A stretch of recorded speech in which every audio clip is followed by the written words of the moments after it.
नमस्कार। हमारी फिल्म तारे ज़मीं पर ईशान और उसके परिवार की कहानी है। मैं जानता हूं कि हमारी दुनिया में बहुत सारे ईशान हैं और बहुत सारे ऐसे परिवार हैं जो बच्चों की अलग अलग तकलीफों के साथ जूझ रहे हैं। एक फिल्म के जरिए इन सारे मुद्दों की तह तक पहुंचना मुमकिन नहीं, इसलिए आज हमारे साथ कई एक्सपर्ट्स हैं जो हमें बच्चों की अलग अलग तकलीफों के बारे में जानकारी देंगे। हमारे साथ हैं मसरत खान, जो क्लिनिकल साइकोलॉजिस्ट हैं और महाराष्ट्र डिसलेक्सिया एसोसिएशन के साथ काम करती हैं।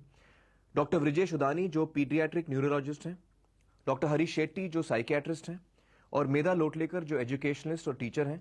2 स्कूल चलाती हैं, सरस्वती मंदिर और ट्यूलिप स्कूल, और इसके साथ साथ पेस रिसोर्स सेंटर। तो सबसे पहले मैं डॉक्टर उदानी से पूछना चाहूंगा कि डॉक्टर साहब, डिसलेक्सिया होता क्या है? What is dyslexia? डिसलेक्सिया एक कंडीशन है, अवस्था है, बीमारी नहीं है और ये जन्म से होती है और कोई कोई बच्चे को होती है। इसमें क्या होता है कि बच्चे की आईक्यू यानी कि जो बुद्धि शक्ति है वो नॉर्मल होती है और जब स्कूल में आते हैं तो पढ़ने में दिक्कत महसूस करते हैं और ये पढ़ने में दिक्कत महसूस करते हैं तो माँ बाप और टीचर हैरान होते हैं कि ऐसा इंटेलिजेंट बच्चा है क्यों पढ़ नहीं सकता है। लेकिन ये जो पढ़ने की जो बीमार प्रॉब्लम है वो एक्चुअली हमारे ब्रेन के एबनॉर्मल वायरिंग से होती है और जन्म से होती है और इसी को हम डिसलेक्सिया बोलते हैं। सो नॉर्मल इंटेलिजेंस जो अच्छा करना चाहिए नॉर्मली लेकिन करता है, मतलब बच्चा नॉर्मल है, हर हिसाब से इंटेलिजेंट बच्चा है, लेकिन अक्षरों को पहचानने में दिक्कत होती है, उनको उनके अल्फाज बनाने में या आवाज और अक्षर को समझने में एक साथ में दिक्कत होती है। इसके कॉमन सिम्टम्स क्या होते हैं? एक्चुअली अर्ली सिम्टम्स भी आइडेंटिफिकेशन भी हो सकता है। जैसे बच्चे लेट स्पीच, बहुत सारे बच्चे पेरेंट्स रिपोर्ट करते हैं क्या देर से बच्चा बोलने लगा है। फिर बहुत सारे पेरेंट्स रिपोर्ट करते हैं क्या उसको जैसे ग्रॉस मोटर मूवमेंट्स में तकलीफ है, जैसे थ्रोइंग, कैचिंग में, बॉल पकड़ने में या बॉल फेंकने में तकलीफ हो रही है, प्रॉब्लम हो रही है। वो जंप करते वक्त डरते हैं, थोड़ी सी हाइट से भी वो कूदते नहीं है। डिसलेक्सिक बच्चों को ये तकलीफें भी होती हैं या हो सकती हैं, नहीं भी हो सकती हैं? ये अर्ली इंडिकेशंस है। आप अच्छा। ये साइंस बच्चा स्कूल जाने के पहले भी ये देख सकते हैं। अच्छा। वार्निंग साइंस जैसे होते हैं, ऐसे 8-10 सिम्टम्स अगर साइंस आप देखते हो, जैसे उनको लेफ्ट और राइट की पहचान नहीं है। अच्छा। ओके, उनका ओरिएंटेशन जगह का नहीं है, टाइम ओरिएंटेशन नहीं है। अच्छा। और कोई भी चीज जहाँ पे पेपर, पेंसिल, बुक आता है उससे वो दूर भागते हैं। और जब वो बच्चा स्कूल में जाने लगता है तब दूसरे बच्चे ABCD आसानी से पढ़ लेते हैं, लेकिन माँ बाप को घर में उनको बहुत मेहनत करनी पड़ती है ताकि वो ABCD ठीक तरीके से सीख सके। नंबर सीक्वेंस में सीखना उनको तकलीफ होती है, नर्सरी राइम्स में प्रॉब्लम होते हैं। और जब राइटिंग का आता है तो मिरर इमेजेस जैसे पिक्चर में दिखाया है, बी का डी, बहुत बुरी भी होती है कभी-कभी, और मिरर इमेजिंग होती है। मिरर इमेजिंग, बी का डी, और कॉमन सिम्टम्स जैसा 12 का 21, 9 के लिए 9 लिखना है तो P लिखते हैं, 9 की जगह P लिख P दिया, लिखते हैं जी, 21 की जगह 12 लिख लिखते दिया। हैं, ये कॉमन है। अच्छा। और ये प्रॉब्लम्स, ये जो स्कूल में जो सिम्टम्स है, अर्ली सिम्टम्स जो रीडिंग राइटिंग के हैं, ज्यादा करके 7 साल तक के उम्र तक ये कॉमन होता है, क्योंकि जो डेवलपमेंट है, परसेप्चुअल न्यूरोलॉजिकल डेवलपमेंट जो है 7 इयर्स तक बच्चों में, हर किसी में होता है। लेकिन अगर ये सिम्टम्स उसके बाद भी देखा जाए तब वो वार्निंग साइन हो जाता है। चौकन्ना होना जरूरी है, क्या ये बच्चा अभी 8 साल का हो गया है, 2nd 3rd स्टैंडर्ड में है और अब भी वो रीडिंग में, राइटिंग में, ऐसे बेसिक स्किल्स में उसको तकलीफ हो रही है। जहां तक मेरी समझ है, हो सकता है बच्चों को ये तकलीफें हो रही हो, लेकिन शायद उसको डिसलेक्सिया ना भी हो जी, क्योंकि कभी कभी इमोशनल प्रॉब्लम्स होते हैं और भी दिक्कतें होती हैं, जिसकी हम लोग बात आगे भी करेंगे। लेकिन ये कुछ कॉमन सिम्टम्स हैं डिसलेक्सिया बारे में। तो डिसलेक्सिया की टेस्टिंग किस तरह होती है? क्या क्या चीजें अहम होती हैं उसके लिए? जब पेरेंट्स हमारे पास आते हैं तो हम पहले तो एक पूरा डिटेल केस हिस्ट्री लेते हैं, पूरी मालूमात लेते हैं। जैसे बच्चा जब पैदा हुआ उसके पहले से भी, जो मदर की प्रेगनेंसी से लेके प्रेजेंट टाइम तक हम पूरा डिटेल इन्फॉर्मेशन लेते हैं। डेवलपमेंटल हिस्ट्री है, मेडिकल, एजुकेशनल, ताकि हमें एक होल पिक्चर मिले बच्चे के बारे में। और फिर हम माँ बाप से पूछते हैं, अगर उन्होंने कोई स्पेशलिस्ट के पास बच्चे को कभी ले गए थे तो उन्होंने आंखों का टेस्ट करवाया है या नहीं, कानों का करवाया है या नहीं, न्यूरोलॉजिस्ट के पास कभी गए थे, किसी साइकियाट्रिस्ट के पास या ऑक्यूपेशनल स्पीच थेरेपिस्ट, और अगर वो गए नहीं है तो हम पहले कहते हैं कि आप पहले आँखों का और कानों का, ये 2 टेस्ट जो है वो बहुत ज़रूरी है, क्योंकि बहुत सारे प्रॉब्लम्स रीडिंग में हो सकता है कि बच्चा ठीक से देख नहीं पाता है। अगर बच्चा बोर्ड से कॉपी करके नहीं ला रहा है, उसके नोट्स इनकम्प्लीट है, तो शायद उसको विजुअल प्रॉब्लम हो सकता है और जिसके वजह से वो कॉपी नहीं कर पा रहा है।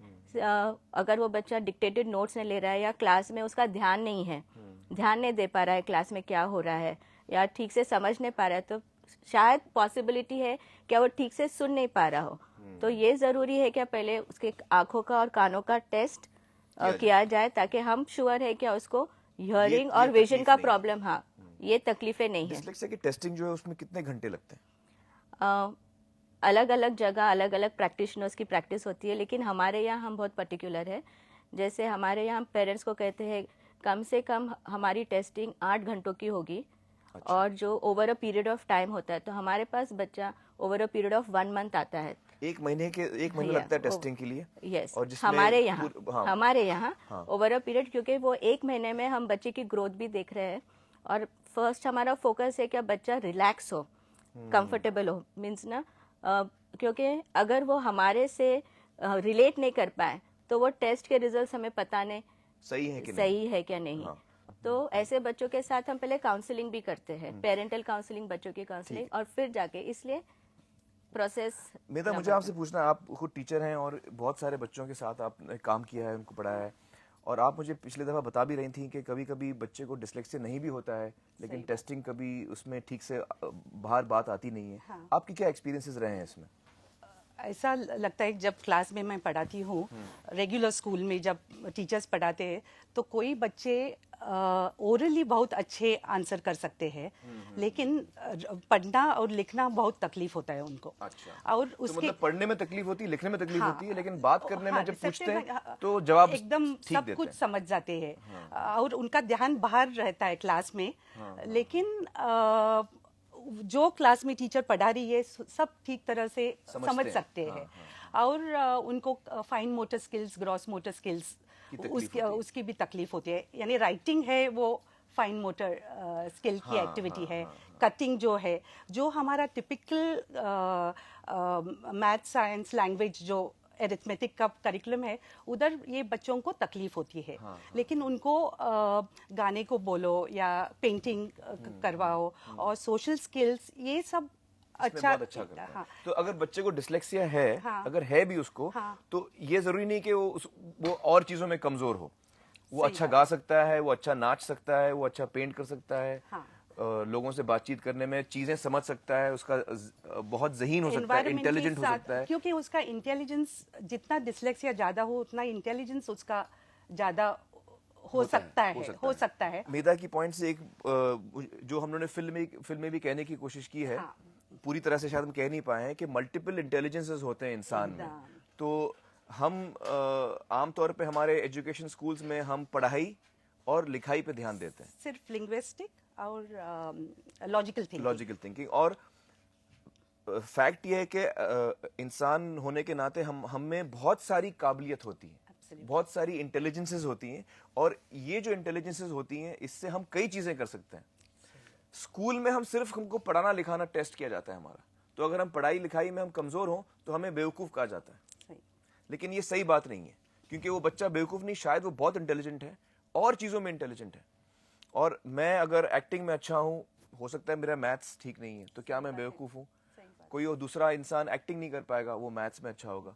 लता जी अच्छा गाती हैं, सचिन तेंदुलकर अच्छा क्रिकेट खेलता है, ये सारी अलग अलग इंटेलिजेंसेस हैं। MF हुसैन अच्छा पेंटिंग करते हैं। तो हर इंसान में कोई ना कोई खूबी होती है, तो हर इंसान में कोई ना कोई इंटेलिजेंस होती है।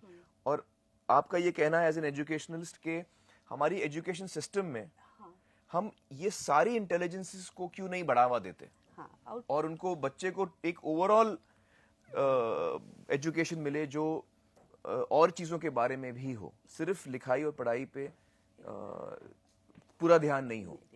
और जो हम IQ टेस्ट करते हैं या डिस्लेक्सिया का टेस्टिंग जो होता है, इसमें सिर्फ लिंग्विस्टिक्स और लॉजिकल थिंकिंग होता है, बाकी कोई टेस्टिंग नहीं होता है। इसलिए हम बोलते हैं कि अगर वो बच्चे का खूबियत अलग एक क्रिकेट में हो या स्पोर्ट्स में हो या इंटरपर्सनल रिलेशंस में हो, वो कोई भी टेस्ट नहीं दिखाई। नहीं होता। इसलिए जब हम उनको लेबल करते हैं कि ये डिसलेक्सिक है, तो बोल देते हैं कि आपको कुछ डिसेबिलिटी है, कुछ प्रॉब्लम है।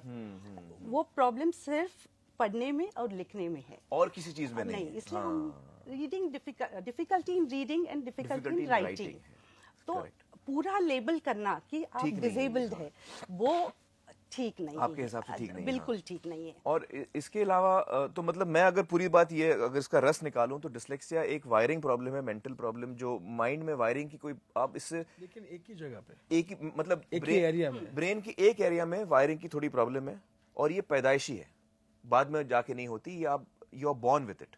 और इसकी टेस्टिंग होती है, और इसके अलावा इसके जो सिम्टम्स आपने बताए कॉमन सिम्टम्स होते हैं, लेकिन टेस्टिंग के बारे में हमें खास ध्यान देना चाहिए कि हम वाकई सही टेस्टिंग कर रहे हैं, ताकि पता चले कि बच्चे को डिसलेक्सिया वाकई है या हम खाली इमेजिन कर रहे हैं उसको डिसलेक्सिया है। और इसके अलावा मल्टीपल इंटेलिजेंसेस होते हैं हर बच्चे में। अच्छा, डिसलेक्सिया की एक और ख़ास बात यह है कि बच्चा टोटली नॉर्मल है और उसको नॉर्मल स्कूल में पढ़ना चाहिए, एकदम बिल्कुल नॉर्मल स्कूल में पढ़ना चाहिए। ये आप सबका कहना है कि अगर बच्चे को डिसलेक्सिया है तो उसे टोटली नॉर्मल स्कूल में ही पढ़ना चाहिए। बिल्कुल। तो ये खास बात है। इसके अलावा मुझे बताइए कि ऐसी और क्या दिक्कतें होती हैं बच्चे को डिसलेक्सिया के अलावा, जो और दिक्कतें होती हैं, जैसे ADD है, ADHD है, ये क्या लर्निंग डिसेबिलिटीज हैं या लर्निंग डिफिकल्टीज हैं, स्लो लर्नर्स हैं? ADD और ADHD में अंतर है। ADHD बच्चा जो है बहुत चंचल होता है, एक जगह पे बैठ नहीं सकता है, क्लास के शिक्षक उनके विरुद्ध बहुत तकरार बहुत करते हैं, उसे रिमार्क्स बहुत मिलता है, और खेलता है तब आधे खेल से भाग जाता है। कभी कभी इतना इम्पल्सिव होता है कि प्रश्न पूछने के पहले हाथ ऊपर करता है, और बाद में जब प्रश्न क्या है पूछा तो उसे पता नहीं। जब पेशाब करता है तो पेशाब करने से पहले फ्लश कर देता है, डोर जोर से बैंग करता है। ये ADHD है, इसे हम पहचान सकते हैं, इसको हम मस्तीखोर बच्चे कहते हैं। ये मस्ती नहीं है, ये तकलीफ है, ये समझना आवश्यक है। साथ साथ में ADD और ADHD में अंतर है। ADD बच्चा चुप रहता है, वो हाइपर एक्टिव नहीं रहता है, वो चंचल नहीं रहता है, वो शांत रहता है, परंतु उसकी एकाग्रता नहीं होती है, वो खोया खोया रहता है, बुक्स कंप्लीट नहीं होता है उसका, कुछ सामान छोड़ के जाता है, और हम उसे कहते हैं ये लेजी है, ये जानबूझ कैसे करता है। ये दोनों बच्चों के ऊपर अत्याचार बहुत होता है। ऐसे बच्चों को हम स्कूल से निकालते हैं। इसका इलाज है, इसको पहचानना बहुत ज़रूरी है। 5 से 10% बच्चों को ADD और ADHD होती है, और 5 से 10% बच्चे को लर्निंग डिसेबिलिटीज होती है। तो हाँ, आप कुछ अगर ये कोई भी प्रॉब्लम थोड़ी होती है पहली, और उसको जब हमने पहचाना नहीं तो वो ज़्यादा बढ़ती जाती है। तो इसलिए प्री स्कूल में ऐसे एक्टिविटीज़ रेगुलर करिकुलम में भी, जो मॉन्टेसरी मेथड है या फ्रॉबेल किंडरगार्टन मेथड है, उधर ऐसे एक्टिविटीज़ है जो ये बच्चों को ऑक्यूपाइड रखते हैं। कुछ करने से सिर्फ लिखने पढ़ने पर इम्पोर्टेंस देने से ये प्रॉब्लम ज्यादा बढ़ जाती है। हाँ, तो ये मतलब हमें मॉन्टेसरी सिस्टम में कुछ बच्चों को कुछ काम दिया जाता है कि आप ये काम करो, प्री स्कूल में ये करो वो करो, और उससे ये चीजें बहुत कम हो जाते हैं। अच्छा। बच्चे को, बहुत सारे बच्चे रहते हैं वो जो हम हाइपर बोलते हैं, नॉटी, ऐसे तरीके हैं जो हर टीचर जानती है और ये किया जाता है। लेकिन ADD और ADHD के लिए इसका ट्रीटमेंट क्या है? इसका कुछ दवा है या क्या है? इसमें ऐसा है कि पहला तो पहचानना। लाखों बच्चों को हिंदुस्तान में हम पहचान नहीं पाते, इनको रिमार्क्स बहुत मिलती है, इनके ऊपर अत्याचार बहुत होती है।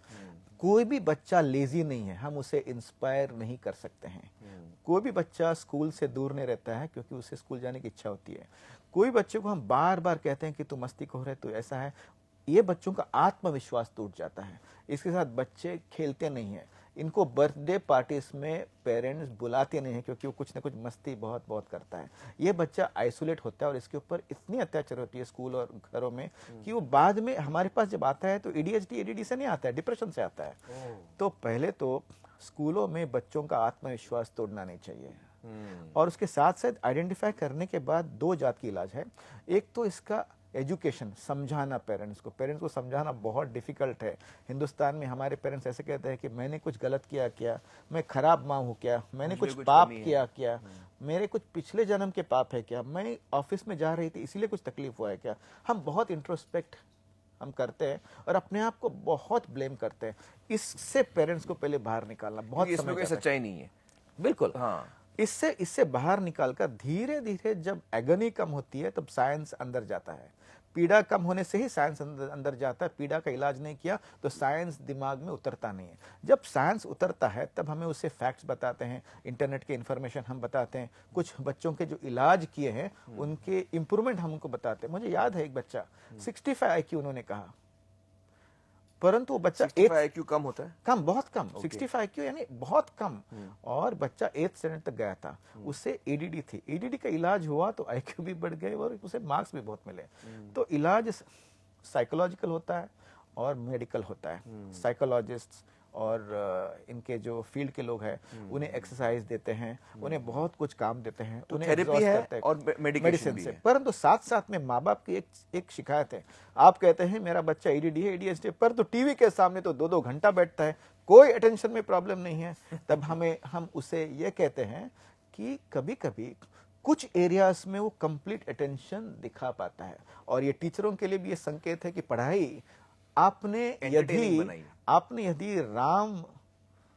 राम शंकर निखुम जैसे आपने पढ़ाया तो सभी बच्चों का अटेंशन ग्रैब कर सकते हैं। यह उसकी सीख है। इसीलिए बच्चे टीवी के सामने 2 घंटा यदि बैठते हैं इसका मतलब ADD ADHD नहीं है, ऐसा नहीं है। तो जब इलाज करते हैं, जब डॉक्टर हमारे हैं, डॉक्टर उदानी या डॉक्टर हरीश शेट्टी कहते हैं कि उसे दवाई दो तो सभी चौंक जाते हैं। केमिस्ट से लेके ग्रैंडफादर तक बच्चों को दवाई मत देना, बच्चों की ग्रोथ इफेक्ट हो सकती है। परंतु काफी रिसर्च के बाद ऐसे मेडिसिन है जिससे बहुत कम साइड इफेक्ट है और इस मेडिसिन से एकाग्रता इंप्रूव होती है, मार्क्स इंप्रूव होते हैं, आत्मविश्वास बढ़ता है और क्लास के साथ चलता है। प्रिंसिपल, टीचर्स, पेरेंट्स खुश हो जाते हैं। परंतु ये दवाएं जिनको जरूरी है सिर्फ उनको देना चाहिए, सभी को नहीं। USA में इसकी बहुत ज्यादा उपयोग किया गया है। इसीलिए हम सोच समझ के जिनको जरूरत है, साइकोलॉजिस्ट, पेरेंट, साइकियाट्रिस्ट और ब्रेन डॉक्टर और टीचर साथ में बैठ के चर्चा करके वो दवाई देना चाहिए, जिसका बहुत फायदा है। दवाई कुछ समय तक लेना चाहिए। पेरेंट्स कहते हैं ये दवाई कितने साल चलेगा। हमारे हिंदुस्तान में दवाई को देख के बहुत गुस्सा आती है लोगों को। हम कहते हैं कि ये दवाई नहीं है, ये खुराक है, जैसे सब्जी, दाल, अचार, गोली। और ये दवाई जब तक डॉक्टर को ऐसे लगेगा कि उसे लेना चाहिए, बिल्कुल लेना चाहिए। 12 साल के बाद हाइपर एक्टिविटी 50% बच्चों में कम भी होती है, परंतु एडल्ट ADHD भी होती है। और एडल्ट ADHD का मतलब है अटेंशन कम होने के साथ साथ anti social behaviour, sexual behaviour ये भी होती है। उस समय भी कभी कभी इसका इलाज करना जरूरी है। परंतु शरारती बच्चा शरारती नहीं है, शायद तकलीफ है, उसका इलाज करना चाहिए। जो डॉक्टर शेट्टी ने मेडिकेशन के बारे में बोला वो मेडिकल मॉड्यूल है। एजुकेशनल मॉड्यूल में हम देखते हैं कि ऐसे बच्चे तो आते ही रहे जैसे आपने बताया, और ADHD डिसऑर्डर है, वो उसका प्रॉब्लम नहीं है। हमारे स्कूल में जो स्पेशल स्कूल मैं चलाती हूँ उधर जो बच्चे आते हैं वो रेगुलर स्कूल से ये ADHD है करके आते हैं, क्योंकि एक जगह पे नहीं बैठ सकते, सब फेंक देते हैं। ऐसे बच्चे स्कूल टीचर बोलती है कि डिस्ट्रैक्ट करते हैं, भाग जाते हैं स्कूल से, कूदने का धमकी देते हैं फर्स्ट फ्लोर या सेकंड फ्लोर। ये जो प्रॉब्लम जब बढ़ जाता है, और जब ये हमारे पास आते हैं तो हम उन्हें बिना मेडिकेशन गुड टीचिंग स्ट्रैटेजीज जो है, और ऐसे बच्चे इतने सालों तक बच्चे ADHD थे, ये क्या नई कॉन्सेप्ट नहीं है। ऐसे बच्चे बहुत है हमारे पास भी बहुत है, जो पेरेंट्स बोलते हैं कि हम भी छोटे थे ऐसे ही थे, लेकिन मेरा बेटा जब ये कर रहा है तो उसको ADHD लेवल है। ऐसे भी है जो जिनका नुकसान हो गया है, लेकिन टीचर होने के नाते हमारे पास ऐसे स्ट्रैटेजीज है जो आप बच्चे को शांत कर सकते हैं। और दूसरा हमने जो नोटिस किया है कि हमारे बहुत सारे पेरेंट्स लोअर इनकम से आते हैं, और ये ADHD का मेडिकेशन बहुत महंगा पड़ता है। जिधर उनके पास खाने के लिए पैसा नहीं है, स्कूल भेजने के लिए हम डोनेशंस कलेक्ट करते हैं उनको सिखाने के लिए, तो इनको अगर हम बोले कि आप मेडिकेशन दे दो, और पेरेंट्स बहुत सारे इलिटरेट हो जाते हैं। और जब हम एजुकेशनली हमारी सिस्टम एजुकेशन टीचर होने के नाते मैं फिर कंफर्म करती हूँ कि ये स्ट्रैटेजीज है जिधर हम इन ऐसे नॉर्मल तरीके हैं टीचर्स टीचिंग के जरिए जो आप Good बच्चे को teachers. हेल्प कर सकते हैं। हाँ, तो मेरा एक सवाल है कि जैसे अगर डिस्लेक्सिक बच्चा हो या एडीएचडी या एडीडी बच्चा हो तो उसे नॉर्मल स्कूल में स्कूल पढ़ना में ही चाहिए, पढ़ाना चाहिए और जरा अलग तरह से थोड़ा ध्यान deal- देना हाँ, चाहिए। अच्छा, डिस्लेक्सिया के लिए जब अगर बच्चे को डिस्लेक्सिया है तो उसको हम हेल्प कैसे कर सकते हैं? डिस्लेक्सिया के लिए तो दवा कोई नहीं है, जैसे एडीडी के लिए या एडीएचडी के लिए हम दवा दे सकते हैं, कभी कभी बहुत सिवियर केस हुआ तो मेडिकली हम बच्चे को हेल्प कर सकते हैं। डिस्लेक्सिया के लिए क्या करते हैं बच्चे को हेल्प करने के लिए? डिस्लेक्सिया में बेसिकली हम कहते हैं कि बच्चे को रेमीडियल एजुकेशन की ज़रूरत है। रेमीडियल एजुकेशन जो है वो अलग तरीके से बच्चे को पढ़ाना, अलग स्टाइल से पढ़ाना। अलग स्टाइल से, और ये ध्यान रखते हुए कि बच्चे के स्ट्रेंथ्स क्या है, बच्चे के वीकनेसेस क्या है, बच्चे के इंटरेस्ट क्या है, क्या बच्चे को प्रोत्साहित करता है। और उसके हर एक बच्चा अलग होता है, हर एक बच्चे की पढ़ने की स्टाइल, सीखने की स्टाइल अलग होती है। तो एक इंडिविजुअल एजुकेशन प्लान डिवाइस किया जाता है हर बच्चे के लिए। मतलब हर हर अलग बच्चे के लिए Yes, अलग स्टाइल होता है right. टीचिंग का। हाँ। क्लास में जब टीचर बैठती है तो हर एक बच्चे को महसूस होना चाहिए कि ये मेरा टीचर है, और जब ज़्यादा ध्यान देते हैं तब उनको ऐसा नहीं होना चाहिए कि उनको हम सिंगल आउट करते हैं, बहुत सटली उनके तरफ ध्यान देना चाहिए। जैसे एक माँ 3-4 बच्चों को अलग अलग तरह से संभालती है, पर और बच्चों को ऐसा नहीं लगता है कि माँ उनको ज़्यादा ध्यान देती है। सटल ओवर इन्वॉल्वमेंट ये करना ज़रूरी है, और हर बच्चा सीख सकता है यदि हमें बच्चे के ऊपर विश्वास है। और यदि हम एज अ शिक्षक या as a mother, as a father सोचते हैं कि हर बच्चा सीख सकता है, ऑटोमेटिकली हम नए नए मेथड्स इन्वेंट करते हैं जिससे बच्चे को ज्ञान प्राप्त हो सके। अगर एक बच्चा है और उसको हेल्प करना है, उसको डिस्लेक्सिया है, तो मुझे एक थोड़ा आइडिया दीजिए कि बच्चा हफ्ते में कितने घंटे उसको एक्स्ट्रा पढ़ाना पड़ता है? रेमीडियल एजुकेशन हम कहते हैं कि हफ्ते में बच्चा अगर कम से कम 2 दिन आना चाहिए, मैक्सिमम 3, एंड 2 या 3 दिन 1 to 1.5 आवर सेशन, क्योंकि जो कंसंट्रेशन स्पैन होता है वो बेसिकली हाफ एन आवर का होता है। और ये जो 1 आवर 1.5 आवर में बहुत एक्टिविटी बेस्ड रेमीडियल एजुकेशन, जैसे मैंने कहा क्या बच्चे का इंटरेस्ट है, बच्चे को क्या मोटिवेट करता है, बच्चे के क्या स्ट्रेंथ्स है, वो सब ध्यान में रखते हुए एक प्रोग्राम बच्चे के लिए बनाया जाता है। सो द होल, अगर बच्चा 1.5 घंटा भी है तो बच्चा वो कर रहा है जो बच्चे को अच्छा लग रहा है, एट द सेम टाइम बच्चा उसे सीख रहा है और वो इंडिपेंडेंट भी बन रहा है। तो अगर सो बच्चे ओनली को- डायग्नोसिस से प्रॉब्लम सॉल्व नहीं होता है। हाँ, of course. We don't believe in diagnosis कर लो और डिस्लेक्सिया दो, नहीं। वो तो some additional support these children need definitely to cope with the other children who do not have the difficulty, but you should also provide remedial help because our aim is to make them independent. उनको independent करना जरूरी है। Slow learner क्या होता है? देखिए या multiple intelligence की बात की आपने, तो मल्टीपल इंटेलिजेंस में डिस्लेक्सिया में रीडिंग इंटेलिजेंस कम होता है, राइटिंग इंटेलिजेंस कम होता है। अभी multiple intelligence across the board थोड़े कम होते हैं, मीन्स 100% नहीं, 70, 80, 85%।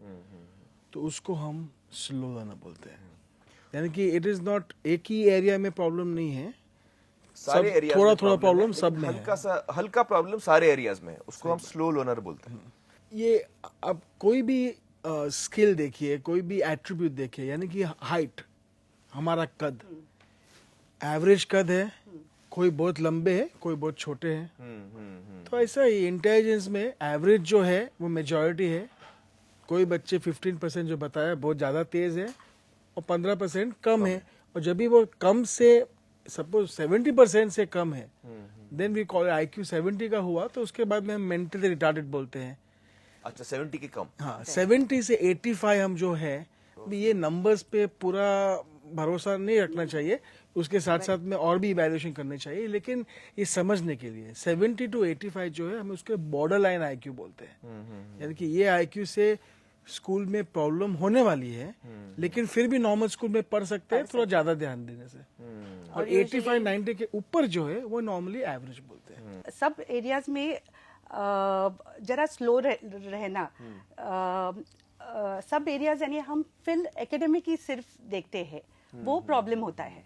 जब हम प्रेशर एकेडमिक्स, IQ यानी एकेडमिक्स होता है ना सिर्फ, किधर आपको म्यूजिकल Test टेस्ट नहीं नहीं होता। होते हैं या स्पोर्ट्स के टेस्टिंग नहीं होते हैं या सोशल स्किल्स टेस्टिंग नहीं होता है। अब्रॉड अमेरिका हो और ब्रिटेन हो या ऑस्ट्रेलिया, उधर हर एरिया टेस्टिंग की जाती है, intelligence की हर testing होती है। इंटेलिजेंस की टेस्टिंग होती है, और डिसलेक्सिया हो तो भी हर एरिया। हर area इसलिए की testing हम होती इधर सब हमारी टेस्टिंग सिर्फ एक IQ टेस्टिंग के ऊपर है। वो बदलना तो चाहिए। एजुकेशन यानी reading and writing is not education, education is everything. Everything. ऐसा है कि कोई भी रिपोर्ट माँ बाप के सामने आए तो माँ बाप ना उम्मीद नहीं होना चाहिए। रिपोर्ट बच्चा नहीं है, बच्चा रिपोर्ट मेडिकल रिपोर्ट की बात कर रहे हैं आप। IQ रिपोर्ट या LD रिपोर्ट ये बच्चे का नाम नहीं है। बच्चा इससे भी बहुत कुछ बड़ा होता है, तो नाउम्मीद नहीं होना चाहिए। दूसरी बात, ADHD हो या ADD हो या LD हो, बच्चे यदि सोए कम, खेलकूद न करे तो ये सब बहुत मैग्नीफाई हो जाता है, बहुत दिखता है। लाइफस्टाइल और भावना, ये दो चीज इस तकलीफ को बहुत इंक्रीज कर सकते हैं। ये टीचर्स और पेरेंट्स को ध्यान देना चाहिए। पेरेंट्स का क्या कंट्रीब्यूशन होना चाहिए हर बच्चे की तरफ, चाहे उसे कोई तकलीफ हो या ना हो, और टीचर्स का क्या कंट्रीब्यूशन होना चाहिए बच्चों की तरफ, चाहे उन्हें कोई तकलीफ हो या ना हो? आप मुझे बताएं, डॉक्टर शेट्टी आप बताइए मुझे।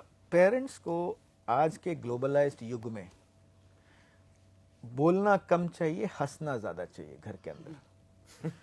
दूसरी बात, जब बच्चों से बात करते हैं तो 3 से 4 वाक्य से ज्यादा बोलना नहीं चाहिए, पीछे पड़ना नहीं चाहिए। फिर जब मौका है तो 2-3 बात बताइए, कंटिन्यूसली नैग मत कीजिए। अच्छा, मतलब अगर बच्चे को आप बोलोगे पढ़ो, ये करो, वो करो, मतलब पढ़ो, तुम नहीं पढ़ो तो क्या बनोगे, जिंदगी बड़ा तकलीफ है, ये नहीं ना बेटा पढ़ो, समय बहुत कम है एग्जाम के लिए, बस 2 दफा मैं बोल जरा दिया बस। भाजी लाके आता हूँ। हाँ। तीसरी बात, घर में बैड न्यूज शेयर करने का माहौल होना चाहिए। बच्चे को यदि कोई तकलीफ हुई, मार्क्स कम मिले, तो झट से माँ बाप के सामने आके कह सकता है। ऐसा एक वातावरण है घर में, ये होना बहुत जरूरी है। साथ साथ में बच्चे को डर नहीं लगना चाहिए। हाँ, बिल्कुल डर नहीं लगना चाहिए। साथ साथ में माँ बाप को बच्चों से डरना नहीं चाहिए। आजकल के माँ बाप बच्चों से बहुत डरते हैं, मैं ये करूंगा, मैं भाग जाऊंगा। आजकल के बच्चे भागकर वापस आते हैं क्योंकि उनको भूख बहुत लगती है।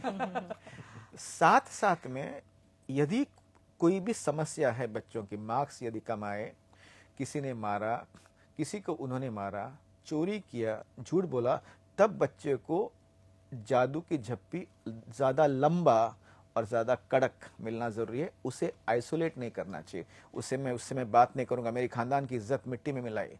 तकलीफ में आप बच्चे के पास जाइए, दूर मत जाइए। और बच्चों को 4 चीज चाहिए माँ बाप से या शिक्षकों से। एक, उसे ऐसा लगना चाहिए कि मैं इमोशनली सेफ हूँ, मुझे सुरक्षित हूँ। घर में और स्कूल में मैं सुरक्षित हूँ, सेफ हूँ, मुझे मार के निकाला नहीं जाएगा। बिल्कुल। मुझे मैं यहाँ पर LD सुरक्षित है हूँ। या ADHD है तो स्कूल के प्रिंसिपल मुझे NOS में या स्पेशल स्कूल में नहीं भेजेंगे। तो मतलब मेरी कोई भी तकलीफ हो या मेरी कोई कमी हो या मुझ में कोई खराबी हो, तो मेरे घर में और मेरे स्कूल में मैं सेफ हूँ, मुझे निकाला नहीं जाएगा यहाँ से। बिल्कुल। तो ये फीलिंग बहुत जरूरी होती है बच्चे के लिए। दूसरी बात विश्वास।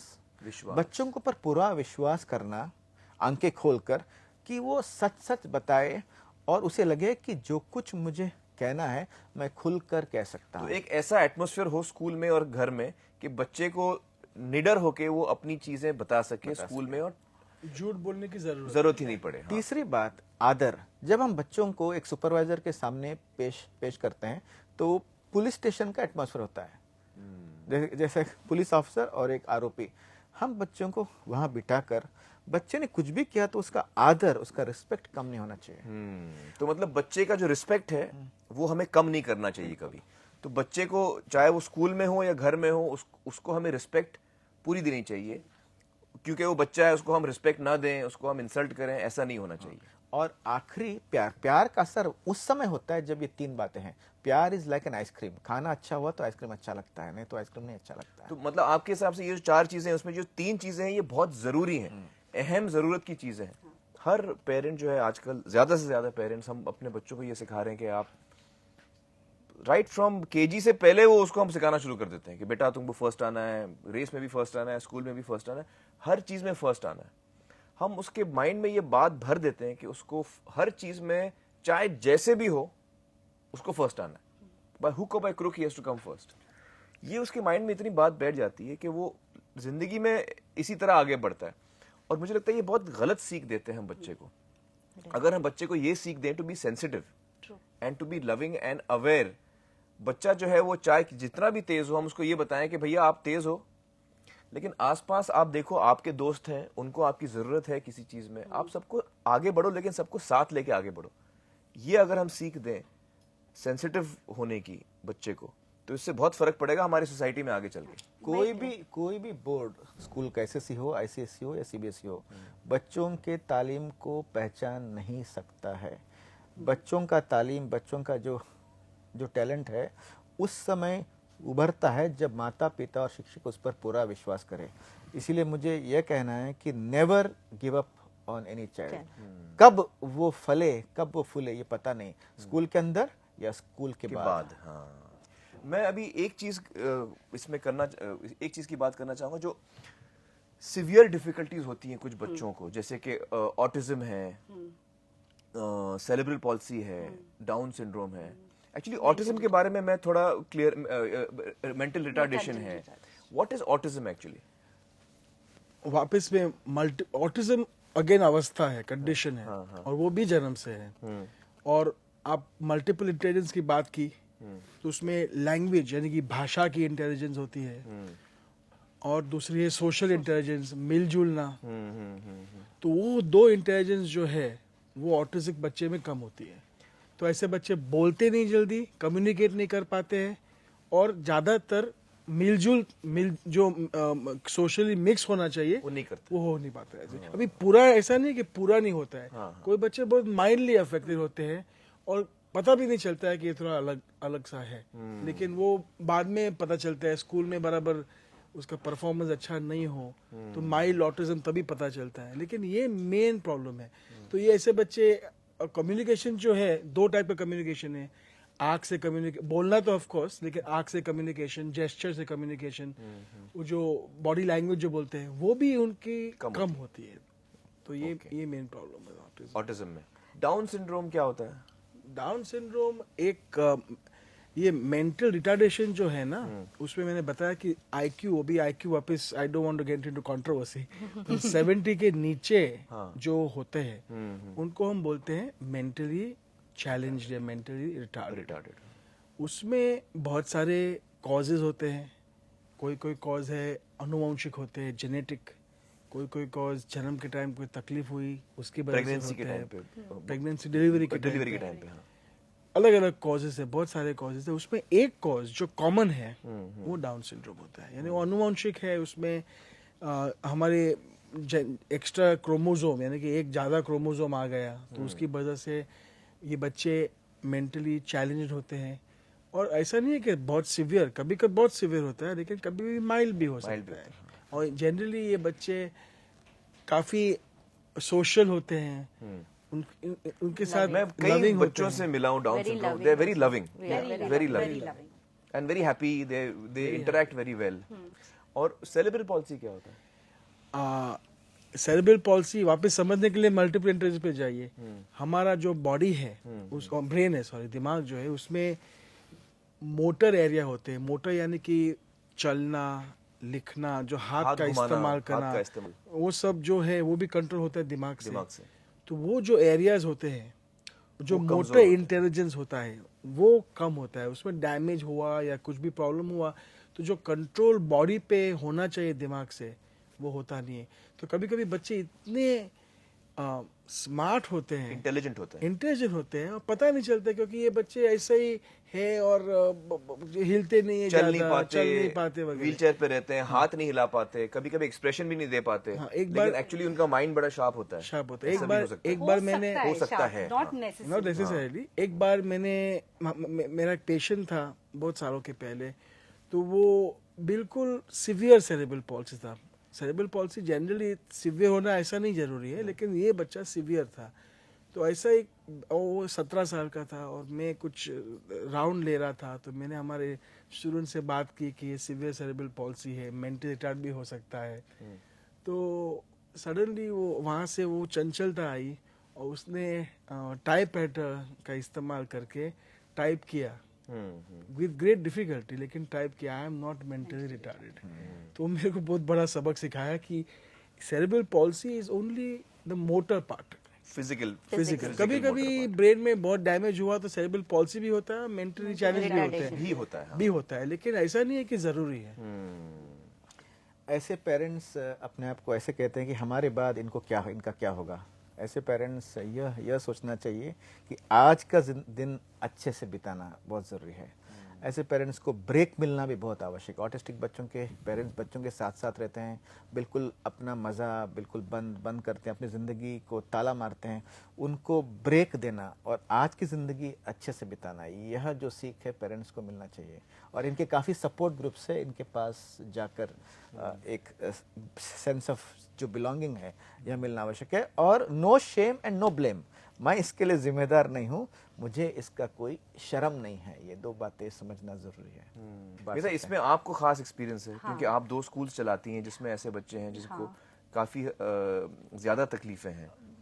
हाँ, हम बिलीव करते हैं कि सब बच्चे स्कूल में रहना चाहिए। हमारे स्कूल में जो बच्चे बहुत प्रॉब्लम्स है उनको, और उनको नॉर्मल स्कूल में नहीं कोई लेता ही नहीं, क्योंकि वो देख नहीं पाते हैं, सेरेब्रल पॉल्सी भी है, साथ में मेंटल रिटार्डेशन भी है बहुत। और पेरेंट्स को उनके साथ क्या करें मालूम नहीं है, पेरेंट्स को समझ में नहीं आता कि क्या करें हम। तो इसलिए हम ये बच्चों को नॉर्मल स्कूल का एनवायरनमेंट देते हैं। तो आप स्कूल चलाती हैं जिसमें उनको लगे कि हम स्कूल आ रहे हैं। ये नॉर्मल स्कूल में नहीं जा सकते, तो हमने नॉर्मल स्कूल का करिकुलम इनके लिए अडेप्ट किया है। तो सारी पढ़ाई लिखाई ये लोग करते हैं। क्योंकि मैं आया था आपके स्कूल में, हाँ जरूर, आप आए थे। और डॉक्टर इन हर स्कूल वो 10th स्टैंडर्ड के एग्जाम भी देते हैं। हाँ, और हमने यही देखा है कि मेंटली रिटार्डेड जो बच्चों को कुछ कर नहीं पाते थे, सिर्फ वोकेशनल करते थे, अभी वो नेशनल ओपन स्कूल को में सीख रहे हैं।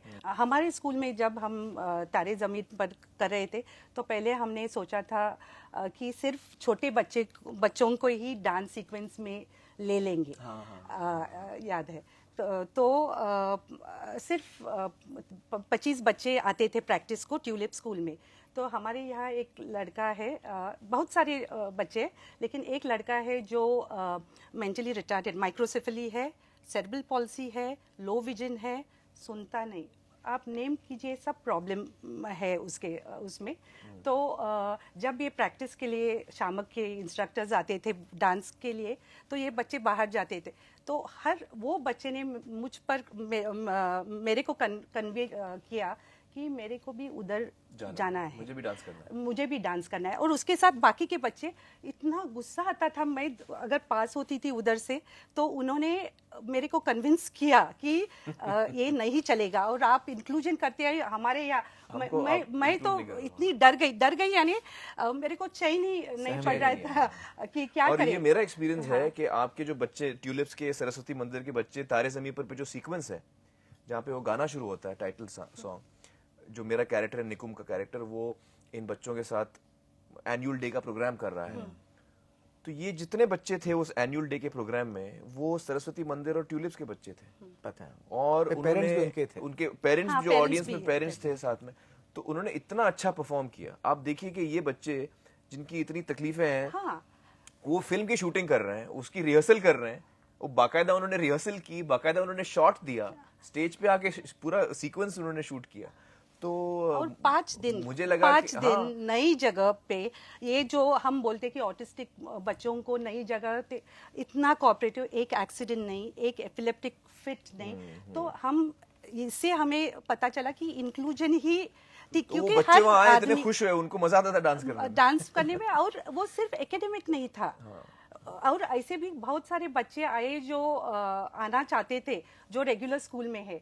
और हमारे स्कूल में जब एनुअल डे या क्रिएटिविटी कैंप कुछ होता है, तो भाई बहन भी आते हैं उनके साथ, और बोलते कि हमें भी यही स्कूल में पढ़ना है, क्योंकि सिर्फ एकेडमिक्स के ऊपर जो प्रेशर है वो रहता नहीं है। हम कभी भी बोलते हैं कि inclusion is a matter of the heart. हम करना चाहते हैं तो कर सकते हैं, नहीं करना है तो जरूर नहीं करेंगे। बहुत बहुत शुक्रिया आप चारों का, आप लोग यहाँ आए और हमें इतनी चीज़ें बताई। मसरत, आप कुछ कहना चाहेंगी इस प्रोग्राम के एंड में? मैं सिर्फ इतना कहना चाहूँगी, क्या होप, विश्वास रखना ज़रूरी है अपने में और अपने बच्चों में, क्योंकि एवरीथिंग लाइज ऑन होप। अगर आप में विश्वास है, क्या आप अपने बच्चों के लिए कुछ कर सकते हो और ये विश्वास बच्चों में डाल सकते हैं, क्या आप कुछ कर सकते हो, so I think half the problem वहीं सॉल्व हो जाता है। मेधा, मैं एक छोटी सी स्टोरी बताती हूँ। एक टीचर रहता है, बहुत अच्छा टीचर, और उसका एक स्टूडेंट रहता है। उसको टीचर को रॉन्ग प्रूव करना है उसको, कि वो सोचता है कि टीचर को सब पता है। तो एक दिन वो एक स्पैरो को लेकर हाथ में टीचर के पास जाता है और टीचर को बोलता है मेरे हाथ में क्या है, तो टीचर बोलती है स्पैरो है। तो वो पूछता है वो अलाइव जिंदा है या मरा हुआ है। तो वो लड़का सोचता है कि अगर टीचर बोले कि ये जिंदा है तो मैं मार दूंगा, और अगर टीचर बोले कि मरा मरा हुआ है है तो मैं तो छोड़ उसको छोड़ा, और टीचर को रॉन्ग प्रूव करेगा। लेकिन वो टीचर रहती है, टीचर रहते हैं, वो स्टूडेंट को बोलते हैं सन, ये स्पैरो का लाइफ आपके हाथ में है, आप उसको मार सकते हैं या जिंदगी दे सकते हैं। और मैं वही बोलती हूँ कि टीचर और पेरेंट के हाथ में बच्चों का लाइफ है, जिंदगी है, और वो उसको अच्छी कर सकते हैं अगर वो चाहे तो, नहीं तो आप उसको मार सकते हैं। डॉक्टर दानी, मुझे यही लग रहा है कि हमारे पेरेंट्स जो, हमारे माँ बाप जो है, उनका अभी फोकस जो होना चाहिए होलिस्टिक शिक्षा, होलिस्टिक एजुकेशन पे, ओवरऑल एजुकेशन। Overall education. और ये पॉजिटिव ज़्यादा देखो, हमारे बच्चे में स्ट्रेंथ्स क्या है, क्या किसमें काबिलियत क्या है, जो कमजोरियां हैं वो भी स्वीकार कर दो, लेकिन उसमें ज़्यादा इम्पोर्टेंस मत दो। और ज़्यादातर पूरा ओवरऑल डेवलपमेंट पे कैसे उसको एनकरेज करें, उसका आत्मविश्वास कैसे बढ़ाएं, क्योंकि फाइनली लाइफ में जो है academics only plays a small part. थोड़ा ही फाइनल रेकनिंग में कुछ ज़्यादा कुछ फर्क मतलब नहीं नहीं है पड़ता है। उसका, हाँ। लेकिन जो आत्मविश्वास होगा, कॉन्फिडेंट बच्चा स्कूल में से निकलेगा, तो फिर वो जिंदगी भी खुश होगी। खुश होगी। करेक्ट। डॉक्टर शेट्टी, चाहे दुनिया इधर की उधर हो, अपने बच्चों से कभी भी नाउमीद मत कीजिए। Never give up on your child. पता नहीं आपके घर में शायद कोई आइंस्टीन है, शायद कोई आमिर खान है, शायद कोई अब्दुल कलाम है, पता ही नहीं है। नाउमीद नहीं करेंगे, उम्मीद बरकरार रखेंगे तो बच्चा कुछ न कुछ बनेगा, बच्चा खुश रहेगा और समाज के साथ अच्छे से ज़िंदगी बिताएगा। बहुत बहुत शुक्रिया आप चारों का, जो आप लोग आए और हमारे साथ इतनी बातचीत की। और मुझे यकीन है कि जो लोग सुन रहे हैं, ये प्रोग्राम देख रहे हैं, उनको बहुत कुछ सीखने को मिला होगा। कुछ इन्फॉर्मेशन हम इस प्रोग्राम के एंड में भी देंगे आपको, अगर कोई हेल्पलाइंस चाहिए, कुछ इन्फॉर्मेशन चाहिए। Thank you so much. Thank you.